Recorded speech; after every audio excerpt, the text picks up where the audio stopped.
Welcome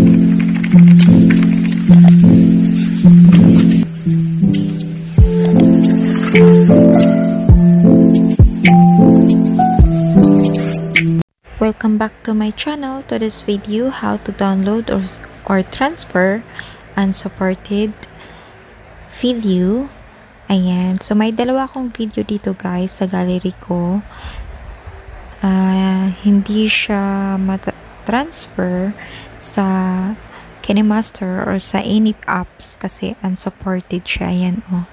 Unsupported file format. So, ang gagawin ko nito guys ay magda-download ako ng video converter. Ayan, naka-download na nga. Punta lang po kayo sa Play Store at i-download yan. Then, click nyo yan after download at automatic po lalabas yun sa gallery. Then, click mo yung compress. Then, ayan, wala ka nang gagalawin dyan guys at start. So, yan lang ka-easy nitong video converter. Meron siyang ads, hayaan mo lang yan siya. So, ito guys, huwag mo siyang i-close kasi naglo-loading yan hanggang sa ma-finish yung video. Kung gaano kahaba or kaikli yung video, ganun din katagal. Kung mahaba yung video mo, matagal siya.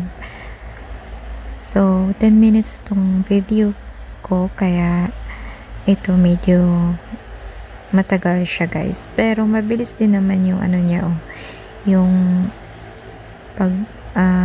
pagda-download. Ayan. So, ito, ayan guys. So, check mo lang siya ng check kung tapos na siya or hindi.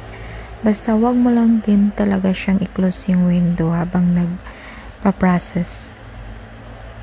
Ayan, tapos na. So, itong ads, X mo lang yan, close mo lang yan. May ads kasi to, kaya close lang ng close.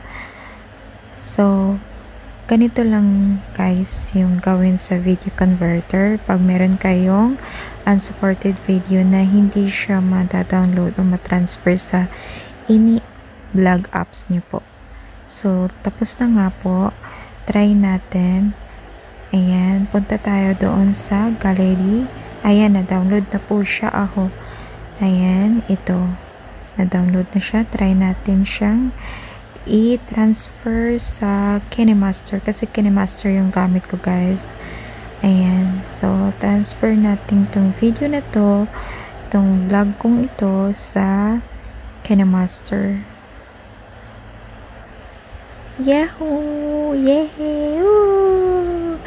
Mabrok to myself. Congratulations. Ayan. Transfer na siya guys. Ayan. So, okay na siya guys. Wow. Duplicate ko lang siya para yung video hindi tabingi. Ayan. So, ang galing diba? Ang bilis-bilis lang po. So, mag-download na po kayo. Show your support by like, comment, and subscribe guys. Thank you.